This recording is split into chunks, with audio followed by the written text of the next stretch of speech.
Imagine que je te donne 86 400 € chaque matin, que tu peux dépenser comme tu veux, mais à une seule condition. Tout ce que tu n'utilises pas disparaît à minuit. Sois honnête, tu ne les dépenserais pas? Alors pourquoi tu ne le fais pas correctement avec ton temps? Parce que chaque jour, tu reçois exactement 86 400 secondes. Et ce temps-là, quand il est perdu, il ne revient jamais. Et ça m'a pris des années, mais le moment où j'ai compris ça,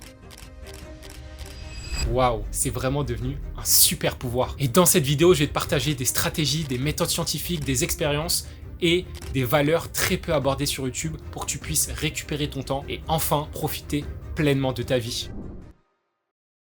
Je veux d'abord commencer par démystifier le concept de productivité, qui est pour beaucoup faire plus. Mais avant de t'expliquer ce que c'est, il faut que tu comprennes d'où ça vient. Et ce concept de toujours faire plus nous vient de la culture américaine qui est toxique, venant des grosses entreprises qui ont déteinte sur les entrepreneurs et qui relayaient ce discours. Et cette idéologie du travail et par extension de la productivité est arrivée jusqu'en France. Et lorsque je travaillais dans le conseil et même lorsque j'en discutais avec mes amis qui travaillent en banque d'investissement, il y a cette idée reçue qui est c'est bien vu lorsque tu restes assez tard pour travailler. Mais c'est ridicule parce que tu peux rester tard et ne pas être productif. Et même certains vont aller jusqu'à se vanter en disant je suis resté jusqu'à telle heure. Et pour moi, la productivité, ce n'est pas faire plus, mais faire mieux. Et c'est pour ça que j'ai fait une vidéo dédiée qui s'appelle Comment être plus productif grâce à ta couleur, que je te conseille vraiment d'aller voir à la fin de cette vidéo pour que tu puisses apprendre les meilleures méthodes de productivité adaptées pour toi. Mais surtout, être productif, ce n'est pas l'objectif. Récupérer ton temps pour pouvoir faire davantage ce que tu aimes, l'est. Et c'est primordial de faire la distinction parce que la productivité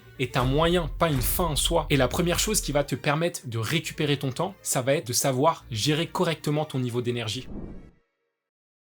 C'est un concept que je n'ai pas encore abordé dans mes vidéos et que je trouve qui est assez peu abordé sur YouTube, mais pour moi, c'est probablement le plus important parce que, in fine, on est tous des humains et non des robots. Et si tu n'as aucune énergie, tu pourras probablement faire des choses, mais tu ne feras rien de bon. Et ton niveau d'énergie est limité chaque jour. Si tu as bien dormi et que tu es dans un bon état psychologique, tes batteries seront pleines en début de journée. D'où l'importance de bien dormir et de suivre son sommeil. Et c'est pour ça que j'ai une Apple Watch et que j'ai un widget dédié sur mon téléphone où je traque mon score de sommeil. Mais au travers de ta journée, ton énergie va diminuer ainsi que ta volonté, tandis que ton incapacité à résister va augmenter. Et c'est exactement pour ça que c'est beaucoup plus difficile en fin de journée de ne pas manger cette sucrerie ou de ne pas scroller des heures sur ton téléphone. Ce concept est expliqué scientifiquement et a même un nom et s'appelle la fatigue décisionnelle qui désigne la détérioration de la qualité des décisions au fur et à mesure de la journée. Sachant ça, tu vas devoir organiser ta journée en conséquence. Le matin, tu vas faire les tâches qui demandent une force de volonté élevée et qui sont difficiles à faire. L'après-midi, tu vas faire les tâches qui demandent peu de force de volonté mais qui sont quand même difficiles à faire. Et le soir, tu feras les tâches qui demandent peu de force de volonté et qui sont peu difficiles. Et le centre de recherche de l'université de Virginie aux États-Unis explique qu'il y a 4 types de fatigue. La fatigue physiologique, la fatigue physique, la fatigue psychologique et la fatigue mixte. À leur extrême, elles peuvent donner des maladies graves, mais dans notre vie quotidienne, simplifions à 2 grands types de fatigue. La fatigue intellectuelle et la fatigue physique. Et c'est pour ça qu'après une journée de travail qui n'est pas physique dans un bureau, ça sera quasiment impossible de travailler sur un projet personnel par exemple. Tandis que de faire une séance de sport sera envisageable parce que ça ne sera pas le même type de fatigue. Et moi-même, je l'ai expérimenté. Il y a plus de 8 mois quand je travaillais encore dans le conseil, j'avais pour projet de lancer cette chaîne YouTube. Du coup, je commençais à travailler dessus. Et plusieurs fois, j'ai essayé de travailler après une journée de travail et honnêtement c'était impossible. Du coup, la solution que j'ai trouvée c'était de me lever plus tôt le matin pour pouvoir travailler sur ce projet-là et le soir en revanche, j'allais à la salle de sport. Maintenant, tu vas sûrement me dire William, comment je fais quand je n'ai pas d'énergie et que je suis super fatigué? Parce qu'on a tous des journées comme ça et il faut quand même travailler. C'est là que d'avoir des routines va être indispensable. Une routine d'activation et une routine de désactivation. Et une routine est simplement un mécanisme qui va permettre de faire comprendre à ton corps et à ton esprit que la journée commence ou se termine. Et cette routine d'activation que tu feras le matin te permettra de te mettre au travail beaucoup plus rapidement et ta routine de désactivation te permettra de t'endormir plus facilement et d'avoir un sommeil beaucoup plus réparateur. Et pour faire cette routine, tu vas choisir 2-3 actions maximum que tu feras le matin et le soir. Le matin, ça peut être faire des pompes, des étirements ou tout simplement boire un verre d'eau. Et le soir, lire un livre pendant 10 minutes, ne pas toucher ton téléphone 30 minutes avant de te coucher ou même faire une liste avec toutes tes tâches du lendemain. Savoir gérer ton énergie, c'est l'étape 0. Mais sans la prochaine partie, tu seras incapable de savoir ce qui est vraiment important. Pour moi, savoir gérer son temps, c'est lorsque tu fais la bonne action au bon moment. Mais pour savoir quelle action est la bonne, tu vas devoir définir des priorités qui t'apporteront de la clarté lorsque tu seras perdu. Sans ça, tu ne feras pas forcément les tâches qui sont les plus cohérentes par rapport à tes objectifs. Et il y a une citation qui résume extrêmement bien ça. Si tout est une priorité, alors rien ne l'est vraiment. Car il sera toujours préférable de faire 3 choses bien faites que 10 choses à moitié. Et ça nous renvoie encore une fois à la loi de Pareto qui explique que 80% de tes résultats résident dans 20% de tes actions. Alors pose-toi sincèrement cette question, quelle est cette action qui m'apportera 80% des résultats avec 20% d'efforts? Mais ne t'arrête pas là, fais-le pour chaque temporalité, par trimestre, par mois, par semaine, par jour, et même par bloc de travail. Et ensuite, pour faire correctement cette action, tu vas devoir respecter 3 choses. Premièrement, tu vas devoir être spécifique sur cette tâche et sur son critère de complétion, qui veut tout simplement dire à quel moment elle sera terminée. Par exemple, si mon action c'est de réviser mon cours de finance, c'est trop vague et mon cerveau va percevoir cette tâche-là comme infinie. Du coup, il repoussera un maximum le début de cette tâche et je finirai par procrastiner. Tandis que si ma tâche c'est d'apprendre le chapitre 12 avec 5 définitions, là c'est suffisamment précis et je saurai exactement à quel moment je peux m'arrêter. Ensuite, tu vas devoir définir une contrainte temporelle. Pour continuer avec mon exemple de cours de finance, je vais devoir définir pour quand ce chapitre 12 devra être appris, car la loi de Parkinson démontre que tu mettras le temps alloué pour faire une tâche. Donc si je me laisse une semaine pour apprendre ce chapitre 12, je mettrai une semaine. En revanche, si je choisis un bloc de travail de 2 ou 3 heures, je ferai en sorte que ce chapitre 12 de mon cours de finance soit appris dans cet intervalle de temps. Donc tu vas devoir définir une contrainte de temps qui est ambitieuse mais à la fois réaliste. Et la dernière chose, c'est que si tu finis en avance, ne rajoute pas du travail, sauf si tu le décides vraiment. Autrement, profite de ton temps libre pour faire ce qui t'apporte du bonheur et ce qui te plaît vraiment. Maintenant que tu sais définir les tâches qui sont les plus importantes, la prochaine partie va te permettre de planifier ta vie de la manière la plus efficace possible. Selon moi, il y a 2 types de périodes de travail, les périodes de guerre et les périodes de paix. Et si je ne te disais pas ce que je m'apprête à te dire, ça serait tout simplement hypocrite de ma part. Parce que de te faire croire que tu n'auras pas besoin de travailler pour atteindre tes objectifs, d'autant plus s'ils sont ambitieux, c'est juste un mensonge. Maintenant, tu commences à me connaître et tu sais que je vais être 100% transparent avec toi. Donc, c'est normal à certains moments de travailler plus, mais c'est tout aussi important d'avoir des moments de calme où tu peux faire ce que tu aimes vraiment. Et même dans les périodes de paix, même si je travaille beaucoup moins, je suis quand même productif parce que je fais des tâches beaucoup plus de planification et long terme tout en profitant de la vie. Par contre, en période de guerre, le maître mot, c'est l'exécution. Et en ce moment, je suis en plein dedans, je travaille plus de 12 heures par jour parce que je me suis fixé un objectif très ambitieux que je te partagerai dans une prochaine vidéo. Et pour aborder cette période de travail intense, j'ai averti tous mes proches, que ce soit mes amis et ma famille, en leur disant que pendant les 3 prochains mois, j'allais être un petit peu moins disponible. Par contre, à partir d'avril, je lèverai le pied et j'en profiterai pour voyager parce que c'est ce qui m'apporte le plus de bonheur, de découvrir de nouveaux pays et de partager tous ces moments-là avec ma famille et mes amis. Et c'est à toi de placer ce curseur d'intensité en fonction de tes objectifs et de ta capacité de travail, car c'est propre à chacun. Et pour moi, je sais que c'est pas un problème parce que je suis quelqu'un naturellement de casanier et en plus de ça, on est en hiver donc il fait pas très beau et je préfère largement profiter quand il fait beau. Donc ça n'a aucun impact sur mon niveau de bonheur et ma santé mentale. La chose que tu dois retenir de cette partie, c'est que la vie est un marathon et pas un sprint. Et c'est normal qu'à certains moments, tu ailles plus vite et à d'autres que tu ralentisses. Et même dans ces périodes où je travaille beaucoup, je fais quelque chose qui pourrait paraître contre-intuitif en termes de productivité, mais qui m'a changé la vie. Il est important à certains moments de ne rien faire. Ne pas toucher ton téléphone, ne pas travailler ou ne parler à personne. Et là, tu te dis sûrement que ça n'a aucun sens de dire ça pour une personne qui parle de productivité et d'organisation. Mais laisse-moi t'expliquer. C'est dans ces moments-là que ton cerveau va rentrer dans son second mode de pensée. Barbara Oakley, qui est une professeure à l'université d'Auckland, explique qu'il existe 2 types de pensée. Le focused thinking, qui correspond au travail profond, et la pensée consciente, qui te permet de travailler efficacement, et le diffused thinking, qui est la pensée inconsciente qui permet d'innover, de créer et de relier les idées entre elles. Et ce second mode de pensée est aussi importante que le premier. Et c'est grâce à ce mode de pensée que Albert Einstein a pu devenir l'un des plus grands scientifiques de l'histoire. Chaque jour, pendant toute la première partie de sa journée, il ne travaillait pas. Ensuite, après le repas, il faisait une sieste et là, aux alentours de 14h, 14h30, il commençait à travailler jusqu'à l'heure du dîner. Donc tu vois comment il a structuré sa journée, où il travaillait intensément pendant 4 ou 5 heures. Et c'est pour ça que même si j'ai 1 milliard de choses à faire, je me force tous les jours à aller marcher 20 minutes. Ça me permet d'une part de prendre l'air et de rentrer dans ce second état de pensée, et c'est là que j'ai plein d'idées créatives. Mais sans le prochain point, tu ne seras pas en mesure d'avoir ces moments de pensée inconsciente.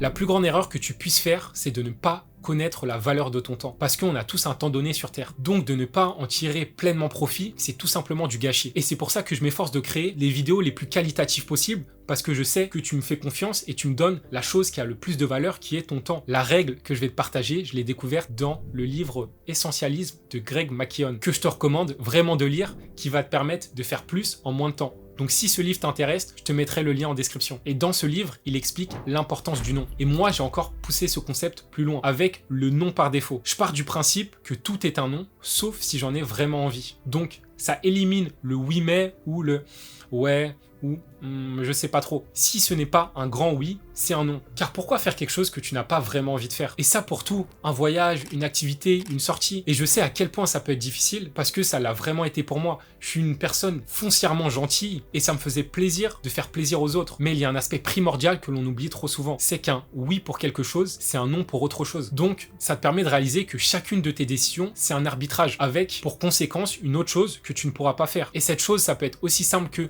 passer du temps avec ta famille, tes amis qui t'apportent vraiment de la joie, ou même avoir du temps pour toi. Donc, je veux que tu retiennes que si c'est pas un grand oui, il vaut mieux dire non. Et pour pouvoir y arriver, c'est important d'avoir un système en place, et c'est exactement ce que je vais te partager dans la prochaine partie.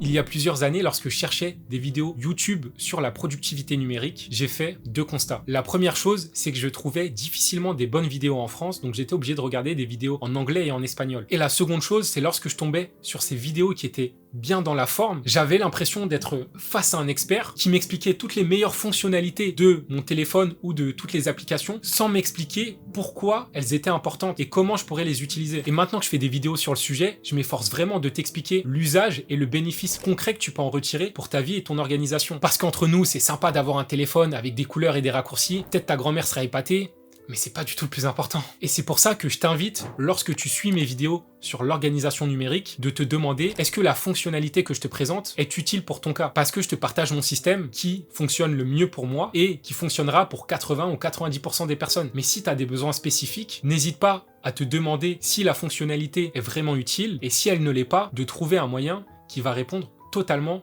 à ton besoin. Malgré ça, il y a une base qui est nécessaire pour tout système d'organisation numérique que je distingue en 3 grandes catégories. Premièrement, avoir un système pour centraliser tes tâches qui va te permettre de savoir ce que tu dois faire et quand tu dois le faire. Et pour ça, tu peux utiliser des applications comme Rappel, Todoist ou encore Notion. Deuxièmement, un système pour centraliser tes informations. Parce qu'on vit dans un monde où on est exposé constamment à des informations et des connaissances et ne pas les capturer pour les ranger pour ensuite les utiliser, c'est tout simplement du gâchis. Et c'est comme essayer de remplir une passoire avec de l'eau. L'eau va s'écouler et après, il ne te restera plus rien. Et surtout, il n'y a rien de plus frustrant que de se dire « Je sais que j'ai déjà vu ça quelque part, mais je suis incapable de me souvenir où c'était. » Et tu peux utiliser des applications comme Apple Notes, Upnote, Obsidian, Notion et même OneNote. Et enfin, un système pour gérer ton agenda qui va te permettre d'organiser tes journées, mais aussi ta vie en général. Et pour faire ça, je te conseille de le scinder en 2 étapes. Premièrement, tu vas auditer ton temps. Et ça va te permettre de réaliser combien de temps tu passes dans tous les domaines de ta vie. Parce que dans une semaine, on n'a que 168 heures. À ça, tu soustrais à peu près 40 heures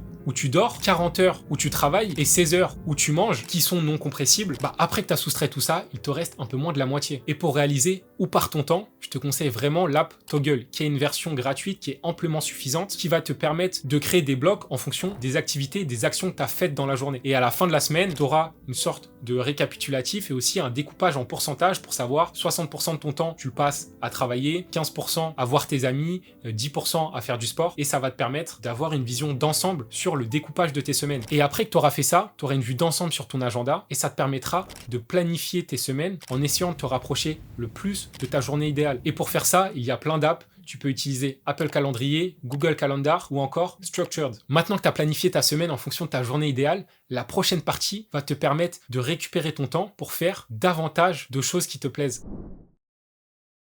Dans cette partie, je ne vais pas te parler de la technique Pomodoro, mais je vais te partager une astuce qui va te permettre de créer de l'urgence dans tous les domaines de ta vie. Et pour y arriver, on va utiliser la psychologie humaine avec une personne qui est responsable de toi. On va appeler ça un partenaire de responsabilité et tu peux le créer de plein de manières différentes. Par exemple, vous êtes mes partenaires de responsabilité parce qu'en début d'année, j'ai écrit un post où je m'engageais publiquement à sortir une vidéo par semaine en 2026. Et je n'ai jamais été aussi régulier car j'ai mis ma parole en jeu. Et la chose que l'on déteste le plus en tant qu'être humain, humain, c'est de décevoir une personne qui nous fait confiance. Et ça m'a permis de diminuer drastiquement la procrastination. Car dans les moments où je suis moins productif, je me souviens que j'ai pris cet engagement et si je ne travaille pas suffisamment, je ne serai pas en mesure de sortir cette vidéo. Même si à certains moments, je vais quand même procrastiner, car je te rassure, tout le monde procrastine, je procrastine, tu procrastines, ton voisin procrastine, ton collègue procrastine et même Elon Musk procrastine, mais ça va permettre d'éliminer l'excès de procrastination. Ensuite, j'ai un second partenaire de responsabilité qui est ma mère. J'ai établi que si je ne poste pas, j'ai une amende, qui est une somme d'argent que je dois donner à ma mère. Même si l'idée de donner de l'argent à ma mère ne me dérange pas plus que ça, en tant qu'être humain, on a cette aversion à la perte. Et c'est pour ça que lorsqu'on prend une amende, même si tu as l'argent, ça t'embête toujours un peu. Et en fait, on va jouer sur ces deux biais psychologiques-là pour créer de l'urgence et accomplir plus en moins de temps. Et je t'ai donné plusieurs exemples, mais ça peut être aussi simple que de demander à ta petite amie ou à un membre de ta famille de t'envoyer un message chaque semaine